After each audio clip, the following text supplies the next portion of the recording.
Halo, apa kabar Anda semua? Semoga selalu dalam keadaan sehat walafiat, tetap semangat, dan kembali kita ajak Anda ngobrol bersama dengan Bung Rocky. Seperti biasa, Bung Rocky sedang dalam perjalanan ini ya, Bung Rocky ya. Jadi Oke, suaranya mungkin agak putus-putus ya. saya lagi di kereta, jadi sinyalnya agak buruk di perjalanan dari Budapest ke Wina. Tetapi, oke, poinnya adalah bahwa Anies ambisinya akan dibatalkan oleh fakta bahwa dia tidak punya partai sehingga PKS akhirnya memutuskan untuk ambil dari kalangan kiri kan. Hmm. Dan betul bahwa PKS dalilnya tepat, dia partai yang signifikan hadirannya di DKI. Karena itu dia mau uji apakah dia mampu untuk menyelenggarakan pemerintahan DKI hanya berdasarkan kapasitas dia sebagai partai yang secara legitimasi ada di DKI, itu aja. Tetapi Hmm. Anies harus deal lagi dengan Nasdem, deal dengan partai lain mungkin, apa bahkan dengan PDIP. Tetapi yang udah pasti bahwa Anies tidak akan dapat dukungan dari PKS. Itu bukan sekedar membuat dia kehilangan orientasi, tetapi sayap-sayap yang tadinya mengupayakan Anies untuk diadu lagi dengan Jokowi, dengan Jokowi, akhirnya batal tuh. Jadi dari awal kita tahu bahwa ambisi Anies akan dibatalkan oleh sistem formalnya tuh. Sistem politik formalnya itu mesti ada persyaratan-persyaratan partai, dukungan koalisi dan sebagainya. Hmm. Iya. Oke. Tetapi kan PKS sendiri sebenarnya Pak kursinya juga tidak cukup, Bung Rocky. Dan dari sisi eh, kandidat yang diusungkan juga tidak seksi untuk partai-partai lain yang menarik sehingga mau berkoalisi dengan PKS gitu. Saya kira ini juga dilema buat PKS. Itu yang mesti kita baca between the Hmm. line itu. Kita tahu PKS nggak nyanggup, nggak sampai di situ juga. Sohibul bukan tokoh yang populer di Jakarta. Jadi kita mesti baca bahwa itu semacam umpan atau transaksi yang dibuat antara PKS dan Gerindra mungkin kan, itu intinya. Karena kalau dipaksa Sohibul walaupun dia akan kalah dan dia masih memerlukan koalisi yang lain, tapi dia sudah pastikan bahwa bukan Anies yang akan terusung. Jadi problemnya bukan apakah PKS menang atau tidak di Jakarta, atau apakah PKS cukup kursi untuk mengusung Soebul. Poinnya adalah mereka tidak ingin mengusung Anies. Itu berarti ada perintah politik kira-kira, atau Nah, ada second opinion di hmm, kalangan PKS sendiri. Artinya bagian pragmatis dari PKS mengambil langkah untuk lebih baik menghalangi Anies dan mengajukan Sohibul, walaupun sebetulnya secara politis Anies lebih mampu untuk menarik gerbong PKS. Jadi kita mesti baca itu sebagai bukan lagi kan politik, tapi perintah yang memungkinkan PKS akhirnya membatalkan dukungan terhadap Anies. ya. Dan ini kan menariknya, keputusan ini diambil setelah sebelumnya Presiden PKS sama Saiku mengaku bahwa mereka PKS ditawari menjadi calon wakil gubernur berpasangan Ridwan Kamil yang diusung oleh Koalisi 02. Makanya kemudian orang menjadi curiga, apakah ini cara aman buat ini tetap menjegal Anies tapi dengan cara aman begitu dengan tidak mendukung mendukung Ridwan Kamil tapi tetap maju sendiri dan itu pun juga akan mengembosi Anies juga kan begitu. Pasti jadi proyek pengebosan tentunya itu dengan alasan alasan PKS legitim, dia perlu kader dari dalam partai itu sendiri untuk diujikan kapasitas Hmm. kepemimpinannya. Sohibul pasti berhasil di PKS. Kan selama selama Sohibul jadi uh, presiden PKS, dia naikin suara PKS tuh. Hmm. Jadi itu alasan formilnya tuh. Tapi alasan informal adalah untuk menghalangi Anies. Itu yang Hmm. mesti kita dekati dengan cara membaca di sisi lain kan. Dasar dari kehadiran Anies di DKI itu artinya menantang dinasti Jokowi di 2009. Hmm. Kan kita udah pernah berkali-kali Hmm. cerita tuh Anies pasti akan dibatalkan juga di DKI. Dan Hmm. itu yang saya terangkan dari awal, ambisi pemimpin dari luar aja berpolitik secara non elektoral itu investasi 2-3 tahun ke depan. 2-3 tahun ke depan kalau dia mampu mengorganisir kelas menengah Jakarta, dia pasti dapat tiket oleh partai yang lain. Tapi kalau sekarang bagi Pak Jokowi itu pertaruhkan tuh, dia diizinkan dan lolos, itu artinya komposisi kimia politik Jokowi dan Prabowo nanti akan diganggu oleh Anies, dan itu tidak mungkin. Gangguan di Jakarta itu tidak berefek pada gangguan nasional. Itu Hmm. simpel itu aja idenya.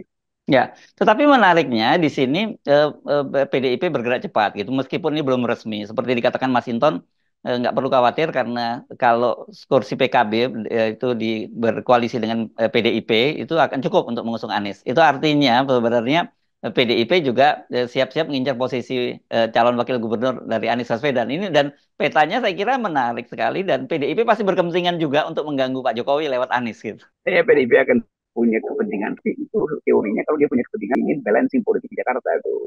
Ya. Dan bagi PKS itu lebih ideologis melihat Jakarta itu. PDIP hanya melihat secara pragmatis dan akan terjadi semacam pembelahan pendukung Anies. Hmm. Bila terjadi pembelahan di Jakarta, maka Anies akan dideskripsikan sebagai wakil dari politika. Hmm. Dan itu akan mengulangi dua tiga tahun lalu itu atau bahwa Anies adalah wakil politika. Dan PDIP tidak mau mengambil risiko itu. Menurut analisis saya, PDIP melihat Jakarta sekedar ujian pertama untuk melihat, ya untuk mengukur kekuatan dia dalam persaingan. Ya. Anies itu bukan model yang bisa dibawa sampai tingkat nasional dengan cara berpikir Anies itu. Yes. Kalau dia taruh sebagai dia, karena dia mau membuktikan bahwa kemenangan dia di Jakarta secara elektoral suara DPR itu harus dia buktikan dengan menaruh kandidat di situ kan. Jadi Hmm. Jakarta bagi PKS adalah sesuatu yang harus dihubungkan dengan 2029. Kalau Hmm. Anies yang ada di Jakarta bagi PDIP, dia tidak hubungannya dengan 2009. Kan nggak Hmm. mungkin PDIP meninggalkan kader-kader dia sendiri hanya demi Anies di 2009. Jadi Hmm. sifat PDIP di Jakarta adalah pragmatis. Sifat PKS di Jakarta adalah ideologis. Nah, yang ideologis, begitu kita ngomong ideologis, jadi akhirnya kita mesti lihat tuh, politik memang harus ada basis ideologis yang kuat. Dan di dalam wilayah yang berbeda. Kalau Jakarta, oke, ada ideologi dan kemenangan ideologi PKS Hmm. bertumbuh memang, tapi tidak signifikan untuk dijadikan acuan nasional kan itu Hmm. intinya. Jadi akhirnya kita mesti pastikan bahwa manuver PKS dimaksudkan secara absolut untuk menguji kapasitas kaderisasi mereka di Jakarta. Nah Hmm. itu ditaruhlah orang yang paling bermutu yang kemarin berhasil meningkatkan suara PKS. Tapi sekali lagi kita mesti itu pastikan bahwa Anies ingin tetap menguji kapasitas Jakarta karena hanya itu stepping stone dia untuk 2009. Hmm. Dan bagi komposisi politik baru di Jakarta, PDIP tidak mungkin menaruh seluruh kartu ideologis dia pada Anies. Hmm. Jadi Jakarta itu hanya sekedar percobaan PDIP untuk mengukur apakah proksi Jokowi mampu untuk menahan Anies. Dan Hmm. bacaan itu yang sekarang dipastikan oleh Jokowi bahwa Anies tidak akan mungkin melampaui kepentingan Jokowi di Jakarta. Karena itu dia dihalangi akhirnya itu. Kita Hmm. menyebut itu dihalangi karena PKS akhirnya memilih Sohibul Iman di situ. Hmm. Kita lihat peta itu sebagai peta baru. Bagi PDIP, kalaupun dia tidak mampu untuk menghalangi Jokowi di DKI melalui Anies, harusnya dia masih punya kartu yang lebih strategis punya kan di DPR itu mulai hak angket kan. Jadi buat saya seharusnya PDIP maksimalkan aja ujian dia pada kekuatan kartu politik Jokowi. Dan itu hanya bisa dimulai kalau ada kesempatan yang diatur secara strategis untuk mencicil proses delegitimasi Jokowi. Jadi angket tetap ditunggu oleh para pengamat politik. Nah sekali lagi Anies, ya oke, silahkan Anies bermanuver di Jakarta, tetapi kemungkinan Anies itu untuk masuk bahkan sebagai calon itu menurut analisa itu akan batal, gagal. Karena Jokowi akan memaksimalkan seluruh kapasitas dia. Hmm. PKS ada tanda pertama bahwa Jokowi akan memakai keunggulan-keunggulan politik dia di Jakarta untuk menghalangi. Jadi sekali lagi sebutin aja bahwa ini satu drama baru yang akan kita tonton untuk melihat arah politik di 2009. Semua itu adalah hasil kalkulasi Jakarta. Jadi bukan karena kita ingin menghalangi Anies. Fakta yang barusan kita bicarakan itu akan berakhir pada kesimpulan bahwa PKS kira-kira masuk angin untuk gampangnya tuh. Dan Nah, ya. PDIP tentu akan cari angin baru dan angin PDIP juga tidak sanggup untuk dijadikan badai untuk menghalau politik Jokowi di Jakarta. Ya, kalau ke PKS kemudian masuk angin dan saya membaca semua komentar-komentarnya itu dikaitkan dengan operasinya Jokowi, begitu katakanlah secara tidak langsung mereka menuduh bahwa PKS ini masuk angin karena operasinya Jokowi, apakah ini juga tidak membahayakan bagi masa depan PKS itu sendiri? Dan tentu saja dampaknya pada pilkada-pilkada di daerah lain yang mengusung calon PKS gitu. Agen Jokowi di PKS pasti ada kan. Kan nggak mungkin nggak ada agen Jokowi di PKS waktu Hmm, dia hmm, berlapis-lapis. Tapi dari awal kita kita deteksi bahwa PKS tetap ada elemen pragmatisme di situ. hmm, Tentu itu bagian yang bisa kita baca dari bukan segala narasi PKS di dalam pilpres, tapi juga kepentingan PKS untuk tidak terhalau oleh ideologi dia yang agak keras ke kanan kan. Jadi ya, pragmatisme PKS menghasilkan pertambah politik dengan Jokowi kan itu intinya. hmm, Jadi hmm, tetap kita akan lihat bahwa seharusnya PKS tuh dari awal misalnya PKS Jakarta kan mendorong supaya Anies tadi. hmm, hmm, Tapi saya kira lobby di pusat itu dibatalkan oleh proksi-proksi Jokowi di PKS. ya. Sepragmatisme itu politik di Jakarta.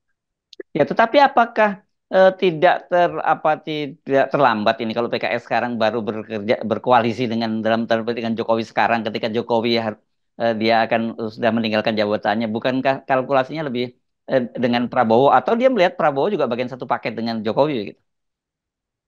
Iya itu PKS akhirnya nyari profil yang paling Hmm, memungkinkan dia tetap beredar tuh. Jadi kita sebut aja bahwa memang PKS masuk lagi dalam politik identitas dengan mengusung kadernya sendiri, tetapi itu tampak depannya, tampak belakangnya tetap pada pragmatisme. Kan hmm, kalau kalau PKS betul-betul nekat untuk menguji Jokowi, dia taruh Anies di situ. hmm, Kan hmm, itu intinya tuh. Tapi hmm, Sohibul itu bukan tokoh yang secara frontal bisa berhadapan dengan Jokowi. hmm, Demikian juga kepemimpinan Sohibul di waktu yang lalu itu ada elemen pragmatismenya itu di DPP-nya. Mungkin sekjennya Saudara Habib yang hmm, kelihatannya manuver politiknya itu terbaca pragmatis. Jadi hmm, tetap ada elemen-elemen di PKS yang tahu bahwa politik itu tidak mungkin dituntun habis-habisan secara ideologis. hmm, hmm, Kepentingan-kepentingan material, koneksi, bisnis bahkan tuh hmm. akan menjadi pertimbangan. Dan itu menjadi watak baru dari PKS. Ya, ini tentu mengapa dan soalnya ini kelihatannya sudah tercium gitu ya oleh para pendukungnya gitu ya. Sekarang karena kalau saya baca komentar-komentarnya itu semua mencurigai semacam itu walaupun masih banyak yang meminta coba dong sisakan ruang husnuzon lah untuk PKS karena ini mungkin sekadar tawar-menawar supaya dia langsung dapat posisi sebagai wakilnya dari Anies gitu. Ya kalau dari awal PKS mau beroposisi dia deklarasikan dari awal dan Mhm. dan tanda kalau dia beroposisi dukung Anies. Ya, Ya, ya. selesai masalahnya Mhm. kan.